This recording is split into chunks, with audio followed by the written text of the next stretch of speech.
Hello friends, so అందరికీ hi, welcome to VJ studies. So ఈరోజు మనం ఈ వీడియోలో యునెస్కో వరల్డ్ హెరిటేజ్ సైట్స్కి సంబంధించి most important topic. So competitive exam ఏదైనా సరే ఖచ్చితంగా ఇక్కడ నుంచి ప్రశ్నలు అడిగేదానికి అవకాశం ఉంటుంది. అండ్ రీసెంట్గా మనకి 2025లో యునెస్కో జాబితాలో కొత్తగా 6 ప్రదేశాలను గుర్తించున్నారు.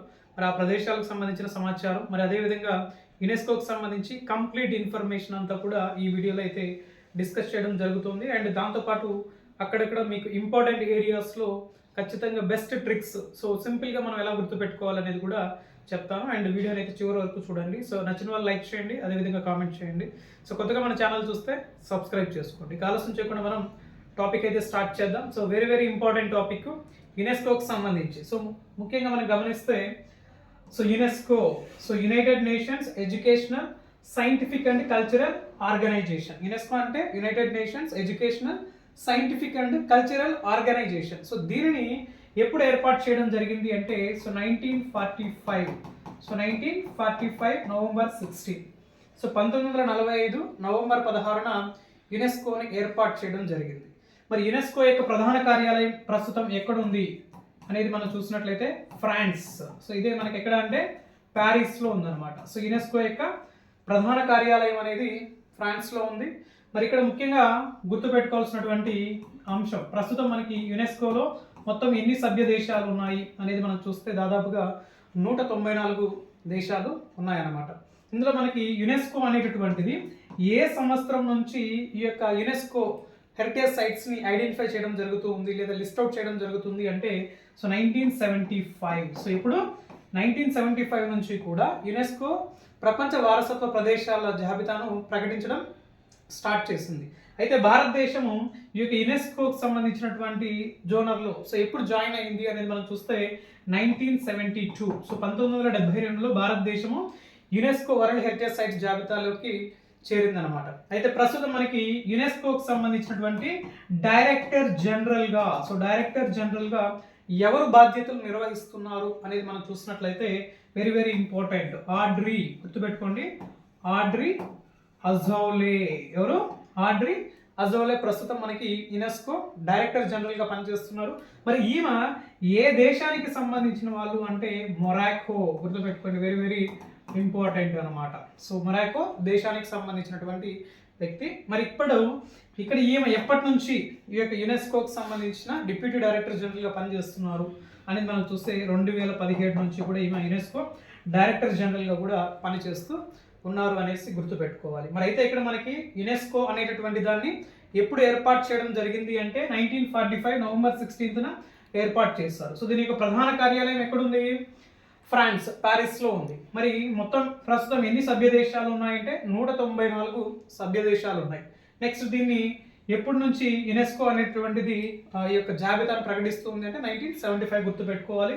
అండ్ ఆడ్రీ అజౌలే ప్రస్తుతం డైరెక్టర్ జనరల్గా పనిచేస్తూ ఉన్నారు అనేసి గుర్తుపెట్టుకోవాలి. అయితే ముఖ్యంగా భారతదేశానికి సంబంధించి అదేవిధంగా ప్రపంచ దేశాలకు సంబంధించి మనం చూసినట్లయితే ప్రపంచ వారసత్వ ప్రదేశాలకు సంబంధించి అత్యధికంగా గుర్తింపు పొందినటువంటివి ఏ దేశంలో ఎక్కువగా ఉన్నాయి అంటే ఫస్ట్ గుర్తుపెట్టుకోవాల్సింది ఇటలీ అనమాట. సో ఇటలీ దాదాపుగా 60 ప్రదేశాలని గుర్తించడం జరిగింది ఇటలీ. సో ఇటలీ అనేది ఫస్ట్ ప్లేస్లో ఉంది.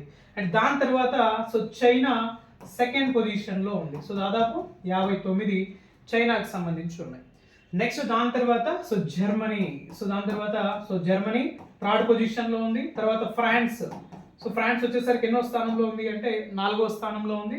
అండ్ 5వ స్థానంలోకి వచ్చేసరికి స్పెయిన్. 5వ స్థానంలో ఏముంది? స్పెయిన్ ఉంది. మరి భారతదేశం ఎన్నో స్థానంలో ఉంది అంటే వెరీ ఇంపార్టెంట్. సో భారత్ యొక్క స్థానం ఎంత అంటే 6వ స్థానంలో ఉంది. సో భారతదేశము యునెస్కో జాబితాకు సంబంధించి ఎన్నో స్థానంలో ఉంది అంటే 6వ స్థానంలో ఉంది అనేసి గుర్తుపెట్టుకోవాలి. మరి భారతదేశంలో మొట్టమొదటిసారిగా యునెస్కో జాబితాలో చేరినటువంటి ప్రదేశాలు ఏవి అనేది మనం చూసినట్లయితే సో 1983 నుంచి సో ఇక్కడ 1983 నుంచి మనం చూసినట్లయితే ఆగ్రా కోట, నెక్స్ట్ తాజ్మహల్. సో తాజ్మహల్ ఇవన్నీ కూడా 1983లోనే గుర్తించారు. అండ్ ఎల్లోరా గుహలు, సో ఇవన్నీ కూడా ఉన్నాయి మనకి. సో 1983 నుంచి. అయితే మనకి ప్రస్తుతం భారతదేశంలో మొత్తం ఎన్ని ఉన్నాయి అనేది మనం చూసినట్లయితే అట్ ప్రెసెంట్ ఇప్పుడు మనకి కొత్తగా 6 యాడ్ అయ్యాయి. సో మొత్తం గతంలో 43 ఉన్నాయి. సో 41వది ఏది అంటే మనకి శాంతినికేతన్. సో 41వ హెరిటేజ్ జాబితాలో ఏది చేరింది అంటే శాంతినికేతన్ 41వది. సో ఇది మనకి పశ్చిమ బెంగాల్లో రవీంద్రనాథ్ ఠాగూర్ ఏర్పాటు చేసినటువంటి శాంతినికేతన్ ఏదైతే ఉందో అది 2023లో మనకి యునెస్కో జాబితాలో చోటు పొందింది. సో 42వది ఏది అంటే కర్ణాటక రాష్ట్రంలో ఉండేటువంటి హొయస్సాలుల కట్టడాలకు సంబంధించినటువంటి ఆలయాలు ఏవైతే ఉన్నాయో అవి మనకి 2023లోనే 42వ లిస్ట్ అవుట్లో జాయిన్ కావడం జరిగింది యునెస్కోకి సంబంధించి. మరి 43వది ఏది అంటే మనకి అస్సాంలో, ముఖ్యంగా అస్సాంకి సంబంధించినటువంటి అస్సాం రాజులకు సంబంధించినటువంటి సమాధులు ఏవైతే ఉన్నాయో అవి 43వ జాబితాలో చేరాయి. మరి ప్రస్తుతం మనకి కొత్తగా ఏమేమి చేరున్నాయి అంటే ఇవన్నీ కూడా కొత్తగా యాడ్ అయ్యాయి. సో టోటల్ ఎన్ని కొత్తగా 6 యాడ్. ఇక్కడ సో కొత్తగా చేరినటువంటి యునెస్కో వరల్డ్ హెరిటేజ్ సైట్స్ సంబంధించి మనం చూస్తే Kanger valley national park Chhattisgarh. So ఇది కూడా మనకి యునెస్కో జాబితాలో చేరింది. అండ్ నెక్స్ట్ అదేవిధంగా Mudumal megalithic menhirs Telangana. So Telangana రాష్ట్రంలోనే నారాయణపేట్ జిల్లా. సో నారాయణపేట్ జిల్లాకు సంబంధించి ఉండేటటువంటి ఈ యొక్క నిలువు స్తంభాలు ఏవైతే ఉన్నాయో ఈ నిలువు స్తంభాలు అయినటువంటి ఈ రాళ్ళను కూడా యునెస్కో జాబితాలో చేర్చడం జరిగిందనమాట. ఇది కూడా చాలా చాలా ఇంపార్టెంట్ తెలంగాణ రాష్ట్రానికి సంబంధించి. అదేవిధంగా ఆంధ్రప్రదేశ్ సంబంధించి చూస్తే ఆంధ్రప్రదేశ్ సంబంధించి ఒక్కటి కూడా యునెస్కో లిస్ట్లో లేవు. కేవలం తెలంగాణకు సంబంధించి నారాయణపేటలో ఉండేటువంటి ఈ యొక్క మెహండ్రీస్ అనేటటువంటి ఈ యొక్క నిలుపు రాళ్ళు స్తంభాలు ఏవైతే ఉన్నాయో ఇవి ఆ జాబితాలో ఉన్నాయి. మరి రామప్ప ఆలయం తెలంగాణ రాష్ట్రానికి సంబంధించి అది కూడా యునెస్కో జాబితాలో ఉందన్నమాట, రామప్ప ఆలయం అనేటటువంటిది. సో నెక్స్ట్ అదేవిధంగా అశోకుని కాలానికి సంబంధించి, సో అశోకుని కాలానికి సంబంధించినటువంటి వివిధ ప్రాంతాలలో ఉండేటటువంటి ముఖ్యమైనటువంటి శాసనాలు ఏవైతే ఉన్నాయో సో వాటిని కూడా యునెస్కో జాబితాలోకి చేర్చడం జరిగింది అనేసి గుర్తుపెట్టుకోవాలి. అండ్ నెక్స్ట్ మరొకటి చౌసాత్ యోగిని టెంపుల్స్. సో ఇవి కూడా చౌసాత్ యోగిని టెంపుల్స్ అనేటటువంటివి ఇవి కూడా మనకి యునెస్కో జాబితాలో చేర్చడం జరిగింది. అండ్ అదేవిధంగా గుప్తులకు సంబంధించినటువంటి ఆలయాలు ఏవైతే ఉన్నాయో నార్త్ ఇండియాలో వాటిని కూడా ఈ యొక్క యునెస్కో జాబితాలో చేర్చడం జరిగింది అనేసి గుర్తుపెట్టుకోవాలి. నెక్స్ట్ అదేవిధంగా palace of fortresses of the Bundelas in మధ్యప్రదేశ్లో ఉండేటటువంటి బుండేల్స్ కోటలు ఏవైతే ఉన్నాయో సో ఇవి కూడా మనకు ప్రత్యేకించి యునెస్కో జాబితాలో చేర్చడం జరిగింది. మధ్యప్రదేశ్ అండ్ ఉత్తరప్రదేశ్లో ఉమ్మడిగా ఉండేటువంటి ఈ కోటలు ఏవైతే ఉన్నాయో సో వీటిని కూడా మనకి యునెస్కో జాబితాలో చేర్చారని చెప్పి గుర్తుపెట్టుకోవాలి. So very very important. అయితే ఇక్కడ మనకి యునెస్కోకి సంబంధించి మనం చూసినట్లయితే భారతదేశంలో ముఖ్యంగా మనకి సహజ సిద్ధ ప్రదేశాలు ఉన్నాయి. అదేవిధంగా వివిధ రాజులకు సంబంధించినటువంటి కట్టడాలు, ముఖ్యంగా మొఘల్ సామ్రాజ్యానికి సంబంధించినటువంటి కట్టడాలు ఏవైతే ఉన్నాయో సో వాటిని కూడా మనకి యునెస్కో జాబితాలో చేర్చారు. మరి వాటికి సంబంధించిన సమాచారం ఏంటి అనేది సో చూద్దాం. సో ఫస్ట్ గమనించినట్లయితే మనకి సహజ సిద్ధ ప్రదేశాలు. సో మొత్తం ఎన్ని ఉన్నాయంటే మనకి ఇవి సహజ సిద్ధ ప్రదేశాలు మొత్తము 7 ప్రదేశాలని గుర్తించడం జరిగింది యునెస్కో జాబితాలో. అందులో ఫస్ట్ చూస్తే so Kaziranga national park. So Kaziranga national park ఎక్కడ ఉంది? ఇది మనకి అస్సాం రాష్ట్రంలో ఉంది. నెక్స్ట్ మానస్ నేషనల్ పార్క్, ఇది కూడా మనకి అస్సాం రాష్ట్రంలో ఉంది. అండ్ కియోలాడియో నేషనల్ పార్క్, ఇది ఎక్కడ ఉంది మనకి? సో రాజస్థాన్లో ఉంది. సో ఈ మూడు కూడా మనకి 1985లో ఈ యొక్క జాబితాలో సహజ సిద్ధ ప్రదేశాలని యునెస్కో జాబితాలో పొందుపరిచారు. నెక్స్ట్ సుందర్బన్స్, ఇవి పశ్చిమ బెంగాల్లో ఉన్నాయి. Next Nanda Devi valley of flowers, ఇది ఎక్కడ ఉంది మనకి? ఉత్తరాఖండ్ రాష్ట్రంలో ఉంది. ఇదేమో 1988లో గుర్తించారు. మరి అదేవిధంగా సుందర్బన్స్ వచ్చేసరికి 1987లో పశ్చిమ బెంగాల్లో దీనిని యునెస్కో జాబితాలో గుర్తించారు. నెక్స్ట్ పశ్చిమ కనుమలు, సో 2012లో పశ్చిమ కనుమలు కూడా ప్రపంచ వారసత్వ జాబితాలో చేర్చారు. And great Himalayan national park Himachal Pradesh, ఎప్పుడు అంటే ఇది 2014లో దీన్ని ఈ యొక్క యునెస్కో జాబితాలో చేర్చారు. మరి వీటిని సింపుల్గా ఎలా గుర్తుపెట్టుకోవాలి అనేది మనం గమనించినట్లయితే ఇక్కడ చూడండి. సో కాజా రంగు, సో కాజా రంగు చూసి మనస్సు ఆగలేక, కాజా రంగు చూసి ఆ కాజా రంగు చూస్తుంటేనే నాకు మనస్సు అస్సలు ఆగలేదు, అందుకే వెంటనే వాటిని తినేసాను అంటే ఇక్కడ కాజా రంగు చూడగానే మనస్సు ఆగలేదు అంటే ఇక్కడ కాజా రంగు అంటే కజిరంగా నేషనల్ పార్క్, మనస్సు అనగానే మానస్ నేషనల్ పార్క్. ఈ రెండు ఎక్కడ ఉన్నాయి మనకి? అస్సాం రాష్ట్రంలో ఉన్నాయి. సో ఇది సింపుల్గా గుర్తుపెట్టుకోవచ్చు. ఎప్పుడు గుర్తించారు వీటిని? 1985లో. కాజా రంగు చూడగానే మనసు అస్సలు ఆగలేక తినేసాను అంటే Kaziranga national park, Manas national park గుర్తుంచుకోవాలి. నెక్స్ట్ కియోలాడియో రాజస్థాన్. సో రాజా ఏమంటున్నాడు? ఎద్దల కాడికి వెళ్ళి లేదా ఆవుల కాడికి వెళ్ళి ఏం చేస్తారు? ఆవులందరినీ కూడా మనకి పల్లెల్లో చూస్తూ ఉంటాం కదా, నీళ్ళు దాటిపోతే కియో అంటూ ఉంటారు కదా. సో కియో రాజా అంటారు కదా. రాజా ఏమంటున్నాడు? ఆవులనే కియో అంటున్నాడు. అంటే ఇక్కడ కియో అనగానే అయ్యో కాదు నాయన, కియో అంటే Rajasthan. So Keoladeo national park రాజస్థాన్లో ఉంది. ఇది కూడా మనకి 1985లోనే సహజ సిద్ధ ప్రదేశాలకు సంబంధించి యునెస్కో జాబితాలో చేర్చారు. నెక్స్ట్ సుందర్బన్స్, ఇక్కడ చూడండి. సో పశ్చిమ బెంగాల్ కదా, ఇక్కడ చూడండి. సో బన్ను చూడడానికి ఎలా ఉందంటే చాలా సుందరంగా ఉంది. బన్ను చూడగానే చాలా సుందరంగా ఉంది, అయినప్పటికీ అది పచ్చిగా ఉంది కాబట్టి తినాలంటే బెంగగా ఉంది. చూడగానే బన్ను చూడగానే సుందరంగా ఉంది, కానీ సుందరంగా ఉంది కదా అనేసి తినాలని ట్రై చేస్తుంటే అది ఎలా ఉంది అంటే చాలా పచ్చిగా ఉంది, అందుకే తినాలంటే బెంగగా ఉంది. అంటే ఇది ఎప్పుడు తినలేక బెంగ పెట్టుకొని ఏడుస్తున్నాడు అంటే 1987లో దీన్ని యునెస్కో జాబితాలో చేర్చారని చెప్పి గుర్తుపెట్టుకోండి సింపుల్గా. And next Nanda Devi valley of flowers Uttarakhand. So Nanda Devi గుర్తుపెట్టుకోండి. సో నందాదేవికి ఒక వ్యక్తి 8 సార్లు ఉత్తరాలు రాస్తే ఆమె 8 సార్లు కూడా వెనక్కి పంపించింది. ఆ ఉత్తరాల్లో కలకండ పెట్టి పంపించాడు. ఏ కండ? కలకండ. సో ఉత్తరాఖండ్ ఉంది కదా, అంటే ఇక్కడ నందాదేవికి సంబంధించి నందాదేవి వ్యాలీ ఆఫ్ ఫ్లవర్స్ ఎక్కడ ఉంది? ఉత్తరాఖండ్లో ఉంది. సో దీన్ని ఎప్పుడు గుర్తించారంటే 1988లో గుర్తించడం జరిగిందని చెప్పి సింపుల్గా లాజికల్గా గుర్తుపెట్టుకోవచ్చు. అండ్ పశ్చిమ కనుమలు ఈజీగా ఐడెంటిఫై చేయొచ్చు. మన కన్నులు 2 ఉంటాయి, ఓకేనా? సో కన్నులు 2 ఇక్కడ ఉన్నాయి, 2 సో లాస్ట్లో 2. సో 2012 గుర్తుపెట్టుకోండి ఈజీగా. Next great Himalaya national park. ఇక్కడ చూడండి, హిమ చాలా గ్రేట్ అంట. సో హిమ చాలా గ్రేట్ ఎందుకు అంటే ఇప్పటి వరకు హిమాలయ పర్వతాలకి 14 సార్లు హిమాలయ పర్వతాలు ఎక్కిందంట. 14 సార్లు హిమాలయ పర్వతాలు ఎక్కింది. అంటే గ్రేట్ హిమాలయన్ హిమాచల్ ప్రదేశ్ 2014లో ఈ జాబితాలోకి వచ్చిందని గుర్తుపెట్టుకోండి. ఓకే, నెక్స్ట్ దేవాలయాలకు సంబంధించి మనం చూసినట్లయితే ముఖ్యంగా మహాబలిపురం. సో ఇది తమిళనాడు రాష్ట్రంలో ఉంది మహాబలిపురం. అండ్ ఇక్కడ చూడండి కొనార్క్ దేవాలయం ఒడిస్సాలో ఉంది. ఇక్కడ మహాబలిపురం, ఇక్కడ చూడండి తమిళనాడు. సో తమిళనాడు వాళ్ళు చాలా మహాబలంగా ఉంటారు. కారణం ఏంటంటే వాళ్ళు రోజుకి 4 సార్లు 8 వెరైటీలు తింటారు. రోజుకు 4 సార్లు 8 వెరైటీస్ తిన్నప్పుడు బలంగానే కదా ఉంటారు, వీక్గా ఉంటారు కదా మనలాగా. సో బలంగా ఉంటారు అనమాట. అంటే మహాబలిపురం అనగానే ఏం గుర్తుకు రావాలి? సో తమిళనాడు గుర్తుపెట్టుకోవాలి. తమిళనాడు వాళ్ళు మహాబలంగా ఉంటారు. కారణం ఏంటంటే వాళ్ళు రోజుకి 4 సార్లు 8 వెరైటీలు తింటారంట. మనం 1-2 తినడానికే కష్టపడితే వాళ్ళు 4 సార్లు 8 వెరైటీలు. అంటే 1984 గుర్తుపెట్టుకోండి లాజిక్గా. ఓకే, అండ్ నెక్స్ట్ కొనార్క్ దేవాలయం ఒడిస్సా. అంటే మనకి సూర్య దేవాలయం అనేది ఎక్కడ ఉంది? మనకి ఒడిస్సాలో ఉంది, ఓకేనా? సో సూర్య ఏం చేస్తున్నాడు? సూర్య ఇప్పుడు బగబగ ఆడిస్తున్నాడు, ఎండాకాలం కాబట్టి బగబగ మండుతున్నాడు. కాబట్టి ఏం చేయాలి? ఒళ్ళో కూర్చోబెట్టి కాస్త బుజ్జగించాలి, నాయన నువ్వు మండద్దు నాయన, మాకు మండిపోతుంది ఇక్కడ అని చెప్పి, ఓకేనా? అంటే ఇక్కడ సో కొనార్క్ సూర్య దేవాలయం ఒడిస్సాలో ఉంది. ఇది కూడా మనకి 1984లోనే గుర్తించాలని గుర్తుపెట్టుకోండి. నెక్స్ట్ ఖజరహో దేవాలయం మధ్యప్రదేశ్. హంపీలోనే స్మారక చిహ్నాలు కర్ణాటక. వీటి రెండింటిని కూడా మనకి 1986లో ఈ యొక్క యునెస్కో జాబితాలో చేర్చారు. అయితే మెయిన్గా గుర్తుపెట్టుకోవాల్సింది ఇక్కడ చూడండి, చిన్న ట్రిక్. సో లాజిక్గా గుర్తుపెట్టుకోండి. సో మధ్యప్రదేశ్కి వెళ్ళి ఎవరైనా ఖర్జూరం తింటే అహో అనాల్సిందే. మధ్యప్రదేశ్కి వెళ్ళి ఎవరైనా ఖర్జూరం తింటే ఏమనాలి? అహో అనాలి అంట. అంటే ఖర్జూరం అంటే ఇక్కడ అహో అంటే ఖజరహో దేవాలయం ఎక్కడుంది అంటే మధ్యప్రదేశ్లో ఉంది. నెక్స్ట్ హంపీలోనే స్మారక చిహ్నాలు కర్ణాటక. సో ఇక్కడ చూడగానే మనకి కర్ణాటక అంటేనే విజయనగర సామ్రాజ్యం గుర్తొస్తుంది అనమాట, ఓకేనా? సో విజయనగర సామ్రాజ్యం చాలా ఫేమస్ కాబట్టి మనకి ఇక్కడ హంపి అనగానే కర్ణాటక చాలా ఈజీగానే గుర్తుపెట్టుకోవచ్చు. అండ్ నెక్స్ట్ చోళ మరియు బృహదీశ్వర ఆలయాలు. సో తమిళనాడులో ఉండేటువంటి చోళ మరియు బృహదీశ్వర ఆలయాలు. నెక్స్ట్ పట్టడగల్ కర్ణాటకలో ఉండేటువంటి కట్టడాలు కూడా 1987లో మనకి యునెస్కో జాబితాలో చేర్చడం జరిగింది. మరి చోళ బృహదీశ్వర ఆలయాలు ఎక్కడ ఉన్నాయి? మనకి తమిళనాడులో ఉన్నాయి. 1987లో వీటిని కూడా యునెస్కో జాబితాలో చేర్చారు. అండ్ ఇక్కడ పట్టడగల్ కట్టడాలు. ఇక్కడ చూడండి, కర్ణాటకలో పట్టెడు అన్నం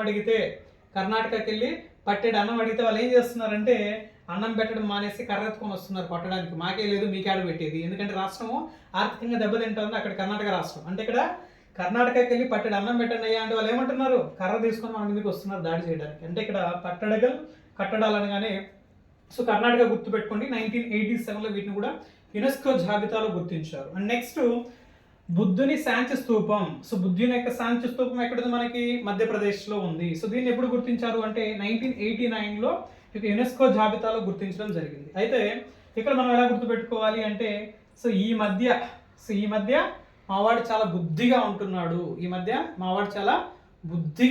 ఎందుకంటే వాడు అల్లరి చేస్తే వాళ్ళ మమ్మీ సాంచి కొడుతుంది అనమాట. ఈ మధ్య మావాడు ఎలా ఉన్నాడు అంటే చాలా బుద్ధిగా ఉన్నాడు. ఎందుకంటే వాడు అల్లరి చేస్తే వాళ్ళ మమ్మీ సాంచి కొడుతుందని చాలా బుద్ధిగా ఉన్నాడు అనమాట. అంటే మీరు కూడా వీడియో నచ్చితే ఖచ్చితంగా గట్టిగా సాంచి ఒక లైక్ కొట్టండి, ఎందుకంటే అప్పుడే మనం మరిన్ని కోడింగ్ క్లాసెస్ అనేటివి చేయడం జరుగుతుంది. ఓకేనా? సో సాంచి కొట్టాలి, మీరు కొడితే దెబ్బకి మళ్ళీ కోడింగ్ క్లాసెస్ చేయాలన్నమాట. అలా ఉండాలి. అంటే ఇక్కడ బుద్ధుని శాంతి స్తూపం ఎక్కడుంది అంటే మనకి మధ్యప్రదేశ్ 1989లో గుర్తించడం జరిగింది. అండ్ మహాబోధి ఆలయం ఎక్కడుంది మనకి బీహార్. సో దీనిని మనకి 2002లో యునెస్కో జాబితాలో చేర్చడం జరిగింది. అండ్ రామప్ప దేవాలయం ఏమప్ప రామప్ప అట్లా వచ్చావేంది అంటే ఏం లేదు, అట్లా నేను చూసిపోదామని వచ్చా. ఏమప్ప రామప్ప ఎట్లా ఉన్నావు అంటే ఏం లేదు నాయన అట్లా వచ్చాను, ఎలా ఉన్నావు చూసిపోదామని చెప్పి అంటున్నాడు. అంటే ఇక్కడ ఇది తెలంగాణలో ఉంది. సో రామప్ప దేవాలయం తెలంగాణలో, దీనిని యునెస్కో జాబితాలో గుర్తించడం జరిగింది. 2021లో దీనిని యునెస్కో జాబితాలో గుర్తించారు. నెక్స్ట్ హొయస్సాల దేవాలయ కట్టడాలు కర్ణాటక రాష్ట్రం 2023లో హొయస్సాల కట్టడాలు, ఇది మనకి 42వ యునెస్కో సైట్ అనమాట ఇండియాకి సంబంధించి. ఓకేనా? సో ఇవి కూడా మనకి చాలా చాలా ఇంపార్టెంట్. హొయస్సాల. నెక్స్ట్ గుహలు. సో వెరీ వెరీ ఇంపార్టెంట్ అనమాట యునెస్కోకి సంబంధించినటువంటి గుహలు. సో ఎల్లోరా గుహలు, అజంతా గుహలు, ఎలిఫెంట్ గుహలు. మరి ఇవి ఎక్కడ ఉన్నాయి మనకి? మహారాష్ట్రలోనే ఉన్నాయి. సో ఎల్లోరా గుహలు కానీ, అజంతా గుహలు కానీ, ఎలిఫెంటా గుహలు కానీ ఇవన్నీ కూడా మనకి మహారాష్ట్రలో ఉన్నాయి. అయితే ఇక్కడ ఎల్లోరా గుహలు, అజంతా గుహలని భారతదేశంలో తొలిసారిగా గుర్తించారని ఆల్రెడీ మనం చెప్పుకున్నాం. అయితే ఇక్కడ 1983లో తొలిసారిగా గుర్తించారు. వీటిని ఎలా గుర్తుపెట్టుకోవాలి అనేది మనం చూసినట్లయితే ఈ మూడు మనకి ఎక్కడ ఉన్నాయి? మహారాష్ట్రలోనే ఉన్నాయి. అవునా? కాబట్టి ఈ మూడింటిని సింపుల్గా ఎలా గుర్తుపెట్టుకోవాలి అంటే ఇక్కడ చూడండి. సో ఎలిఫెంట్, సో అజంతాలో ఉండేటటువంటి ఎలిఫెంట్ మహాముదురు. అజంతాలో ఉండే ఎలిఫెంట్ మహాముదురు. ఎందుకు అంటే అది ఎల్లో కలర్లో ఉంటుంది. అజంతాలో ఉండేటటువంటి ఎలిఫెంట్స్ మహాముదురులు అంటవి. ఎందుకు? అవి ఎల్లో కలర్లో ఉన్నాయి కాబట్టి అవి చెప్పిన మాట ఏనో. సో అందుకు అవి చాలా ముదురులుగా తయారయ్యి ఉన్నాయి. అంటే ఇక్కడ ఎల్లోరా గుహలు, అజంతా గుహలు, ఎలిఫెంట్ గుహలు ఎక్కడున్నాయంటే మహా అనగానే మహారాష్ట్ర గుర్తుపెట్టుకోండి. ఓకేనా? ఈ రెండింటిని ఎప్పుడు గుర్తించారు? 1983లో. అండ్ ఎలిఫెంట్ గుహలు 87. అందుకే అక్కడ ఏం చేస్తున్నారు? మహారాష్ట్రలో అవి ఎలిఫెంట్ చెప్పిన మాట వినడం లేదని మావటి వాళ్ళు ఏడుస్తూ ఉన్నారు. అంటే ఇక్కడ 7 అంటే 1987 గుర్తుంచుకోండి. నెక్స్ట్ భింబెట్కా మధ్యప్రదేశ్. ఎక్కడ ఉంది ఇది? మనకి మధ్యప్రదేశ్లో భింబెట్కా గుహలు ఉన్నాయి. సో వీటిని ఎప్పుడు గుర్తించారంటే 2003లో యునెస్కో జాబితాలో గుర్తించారు. దీన్ని ఎలా గుర్తుపెట్టుకోవాలి అనేది చూస్తే నువ్వు మధ్యలో వీడియోని స్కిప్ చేయకుండా లాస్ట్ వరకు చూడాలి, వీడియోని స్కిప్ చేయ. సో దీన్ని ఎలా గుర్తుపెట్టుకోవాలి అనేది మనం చూసినట్లయితే చూడండి. సో చూడు, భీమ్ పెట్టి కట్టాక మధ్యలో వెళ్ళిపోయావు అనుకో నాకు అసలే ఇంట్రెస్ట్ పోతుంది. ఓకేనా? కాబట్టి లాస్ట్ వరకు చూడాలి. అంటే ఇక్కడ చూడు, భీమ్ అంటే మధ్యలో బెట్టి కట్టావు, మధ్యలో వెళ్ళకూడదు. కాబట్టి లాస్ట్ వరకు గేమ్ ఆడాలి. అంటే ఇక్కడ మధ్యప్రదేశ్, భీమ్ అనగానే భింబెట్కా, బెట్ అనగానే గుర్తుపెట్టుకోండి భింబెట్కా మధ్యప్రదేశ్. ఎప్పుడు 2003లో దీన్ని ఐడెంటిఫై చేస్తారనమాట. అండ్ నెక్స్ట్ రైల్వేస్ సంబంధించి మనం చూస్తే ఛత్రపతి శివాజీ రైల్వే స్టేషన్ ఎక్కడ ఉంది? ఇది మహారాష్ట్రలో ఉంది. సో దీన్ని కూడా మనకి 2004లో యునెస్కో జాబితాలో గుర్తించారు. నెక్స్ట్ డార్జిలింగ్ హిమాలయన్ రైల్వే, ఇది వెస్ట్ బెంగాల్లో ఉంది. సో 1999లో దీనిని కూడా యునెస్కో జాబితాలో చేర్చారు. అండ్ నీలగిరి మౌంటైన్స్, ఇది ఎక్కడ ఉంది? మనకి తమిళనాడు. దీన్ని 2005లో యునెస్కో జాబితాలో గుర్తించారు. అండ్ కల్కా సిమ్లా, సో కల్కా సిమ్లా ఇది కూడా మనకి హిమాచల్ ప్రదేశ్లో ఉంది. 2008లో దీనిని కూడా మనకి యునెస్కో జాబితాలో గుర్తించడం జరిగింది అనేసి గుర్తుపెట్టుకోవాలి. So very very important. Chhatrapati Shivaji Chhaava. ఓకేనా? బాగా గుర్తుపెట్టుకోవాలి. Chhatrapati Shivaji railway station Maharashtra 2004. డార్జిలింగ్, ఏం డార్లింగ్ అలా ఉన్నావు అంటే ఏం బెంగగా పెట్టుకున్నావు, అలా వెస్ట్ బెంగాల్ దాకా వెళ్దామని గుర్తుపెట్టుకో. ఏం డార్లింగ్ చాలా బెంగగా ఉన్నావు, ఏం బెంగ పెట్టుకోకు, అలా వెస్ట్ బెంగాల్ దాకా రైల్లో వెళ్దాం. ఏ రైలు అది? హిమాలయన్ రైల్వే అంటది. ఓకే. నెక్స్ట్ నీలగిరి మౌంటైన్. ఏం గిరి ఎక్కడ వరకు అంటే ఏం లేదన్న తమిళనాడు దాకా వెళ్ళొస్తాం. సో నీలగిరి తమిళనాడు గుర్తుపెట్టుకోండి. కల్కి సినిమా ఎక్కడ తీస్తారు షూటింగ్ అంటే హిమాచల్ ప్రదేశ్. కల్కి అంటే ప్రభాస్ సినిమా కాదు నాయన. సో కల్కా సిమ్లా రైల్వే లైన్ గుర్తుపెట్టుకోవాలి. ఓకే. సో నెక్స్ట్ చూద్దాం మొఘల్ సామ్రాజ్యానికి సంబంధించినటువంటి కట్టడాలు. మనం హిస్టరీలో చదువుతూ ఉంటారు మీరు. మొఘల్ సామ్రాజ్యానికి సంబంధించి మొఘల్ సామ్రాజ్య స్థాపకుడు బాబర్, సో బాబర్ తర్వాత హుమయూన్, సో ఇలా వాళ్ళ ఫ్యామిలీ మొత్తం చదివేసి ఉంటారు హిస్టరీలో. కానీ ఇక్కడ మనకి యునెస్కోకి సంబంధించి మొఘల్ సామ్రాజ్య కట్టడాలు ఏమున్నాయి అనేది కూడా ఎగ్జామ్ పాయింట్ ఆఫ్ లో చాలా చాలా ఇంపార్టెంట్. ఖచ్చితంగా జీకే పాయింట్ ఆఫ్ లో అడగడానికి అవకాశం ఉంటుంది. ఇక్కడ చూస్తే హుమయూన్ సమాధి. సో ఎవరు దీనిని హుమయూన్ సమాధి నిర్మించింది ఎవరు అంటే హమీదా బాను బేగం. ఓకేనా? ఇది ఎక్కడుంది మనకి? సో ఢిల్లీలో ఉంది. సో బేగం గారు ఏం చేస్తారు? హుమయూన్కి ఒక సమాధి కట్టించారు. అది కూడా ఎక్కడ అంటే ఢిల్లీలో, గుర్తుపెట్టుకోండి. నెక్స్ట్ ఎర్రకోట. ఏ కోట? ఎర్రకోట. సో ఇది షాజహాన్ నిర్మించాడు అనమాట ఎర్రకోట. సో ఇక్కడే కదా మనకి చాలా చాలా ఇంపార్టెంట్ ఎర్రకోట. మొఘల్ సామ్రాజ్యానికి సంబంధించి షాజహాన్ నిర్మించినటువంటి కట్టడాల్లో ఎర్రకోట చాలా historical place. Next Taj Mahal, ఇది కూడా షాజహానే నిర్మించాడు, వాళ్ళ భార్యకు ప్రేమతో నిర్మించాడు. ఇది కూడా ఎక్కడుంది మనకి, ఇక తాజ్ మహల్కి సంబంధించింది కూడా వెరీ వెరీ ఇంపార్టెంట్ అనమాట. సో నెక్స్ట్ ఆగ్రా కోట, ఇది మెయిన్గా దీన్ని ఎవరు నిర్మించారు, అక్బర్. సో మొఘల్ సామ్రాజ్యానికి సంబంధించినటువంటి మరో చక్రవర్తి Akbar, very very important person అన్నమాట హిస్టరీలో చదివేటప్పుడు. సో ఉత్తరప్రదేశ్లో ఉందన్నమాట. సో ఆగ్రా కోట ఎక్కడ ఉంది మనకి, ఉత్తరప్రదేశ్ రాష్ట్రంలో ఉంది. ఇటీవల కాలంలో ఉత్తరప్రదేశ్ రాష్ట్రంలో ప్రత్యేకించి మనకి మహాకుంభమేళ నిర్వహించారనమాట. ఓకేనా, కరెంట్ అఫైర్స్లో ఇంపార్టెంట్ గుర్తుపెట్టుకొని ఉండాలి.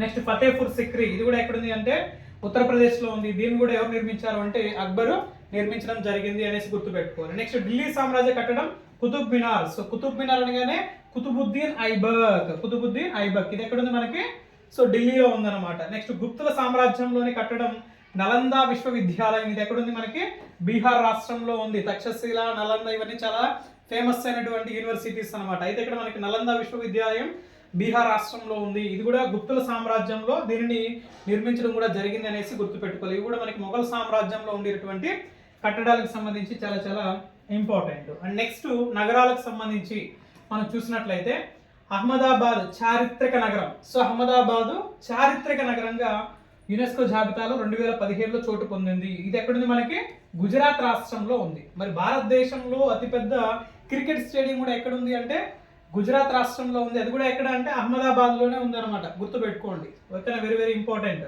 And Jaipur city, so Jaipur city pink city, ఇది ఎక్కడ ఉంది మనకి, రాజస్థాన్లో ఉంది. దీన్ని ఎప్పుడు గుర్తించారు అంటే 2019లో జైపూర్ సిటీని ప్రత్యేకించి యునెస్కో జాబితాలో చేర్చారు అనేసి గుర్తుపెట్టుకోవాలి. నెక్స్ట్ ధోలావీరా నగరం, ఇది ఎక్కడ ఉంది, గుజరాత్లోనే ఉంది. దీన్ని 2021లో యునెస్కో జాబితాలో చేర్చడం జరిగింది అనేసి గుర్తుపెట్టుకోవాలి. సో ఈ నగరాలను కూడా సింపుల్గా ఎలా గుర్తుపెట్టుకోవాలి అనేది మనం చూస్తే, ధోలావీరా ఏం చేశాడు, సో ధోలావీరా అలా అహ్మదాబాద్ వరకు ఉండేటటువంటి ధోలావీరా ఏం చేశాడు, అహ్మదాబాద్తో పాటు జైపూర్ సిటీని కూడా రౌండ్ వేయడం జరిగింది. సో ధోలావీరా ఏం చేశాడు, అహ్మదాబాదు జైపూర్ సిటీ మొత్తం రౌండ్ వేసి చివరికి కాళ్ళ నొప్పులు వచ్చిన తర్వాత ఏమంటున్నాడంటే, నాకు బాగా డోలు తీరింది, ఇంక నేను ఈ నగరాలు చుట్టేను అంటున్నాడు. అంటే ఇక్కడ ధోలావీరా నగరము, జైపూర్ సిటీ, అహ్మదాబాద్ ఇవన్నీ కూడా చారిత్రక నగరాలు అన్నమాట. ఇవి కూడా మనకి యునెస్కో జాబితాలో ఉన్నాయి. సో గుజరాత్కి సంబంధించి 2, రాజస్థాన్కి సంబంధించి పింక్ సిటీ ఉన్నాయి అనేసి గుర్తుపెట్టుకోవాలి. ఇవన్నీ కూడా మనకి సో చాలా చాలా ఇంపార్టెంట్ అనమాట. ఎగ్జామ్ పాయింట్ ఆఫ్ వ్యూలో అడగడానికి అవకాశం ఉంటుంది. సో యునెస్కో జాబితాకి సంబంధించి ఈ అంశాలన్నింటినీ చాలా జాగ్రత్తగా గుర్తుపెట్టుకోవాలి. అండ్ ఎగ్జామ్ పాయింట్ ఆఫ్ వ్యూలో ఖచ్చితంగా అడిగేదానికి అవకాశం ఉంటుంది. సో యునెస్కోకి సంబంధించి దీన్ని ఎప్పుడు ఏర్పాటు చేస్తారు, అండ్ యునెస్కో ప్రధాన కార్యాలయం ఎక్కడుంది, అండ్ యునెస్కోకి సంబంధించినటువంటి వారసత్వ జాబితా అనేది ఏ సంస్థ నుంచి ప్రకటిస్తూ ఉన్నారు, అండ్ ప్రస్తుతం మనకి యునెస్కోకి సంబంధించినటువంటి డైరెక్టర్ జనరల్గా ఎవరు బాధ్యతలు నిర్వహిస్తున్నారు, అండ్ టాప్ మోస్ట్ కంట్రీస్ ఏమున్నాయి, అందులో భారతదేశం ఎన్నో స్థానంలో ఉంది, ఇలాంటి అంశాలు గుర్తుపెట్టుకోవాలి. సో ఇది ఫ్రాన్స్లో ఉంది కదా, ప్యారిస్లో మనకి 2024లో ఒలింపిక్స్ జరిగి ఉన్నాయి, అవునా, అందులో భారతదేశం యొక్క స్థానం ఎంత అంటే 71. ఇదంతా కూడా కరెంట్ అఫైర్స్ అలా వస్తూ ఉంటాయి. బట్ ఇక్కడ యునెస్కో గురించి చెప్తున్నాం కాబట్టి ఈ వింగ్ అనేది బాగా గుర్తుపెట్టుకోండి. సో వీడియో నచ్చిన వాళ్ళు లైక్ చేయండి, అదేవిధంగా మీ ఫ్రెండ్స్కి తప్పకుండా షేర్ చేయండి. అండ్ డైలీ కరెంట్ అఫైర్స్ సంబంధించిన అప్డేట్స్ కోసం వీడియో డిస్క్రిప్షన్లో వచ్చినటువంటి వాట్సాప్ ఛానల్ గ్రూప్లో అయితే సో జాయిన్ అవ్వండి. Okay, so thank you for watching. So thank you so much.